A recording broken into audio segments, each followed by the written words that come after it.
Hi, it's Wendy at Chick-a-Woof Ranch, and you can see my little buddy, Owl, behind me, and Owl's little brother or sister is coming out now, and it just did a bad acrobatic move.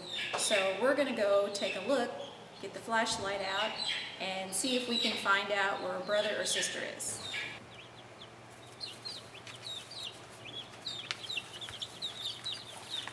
No, keep going.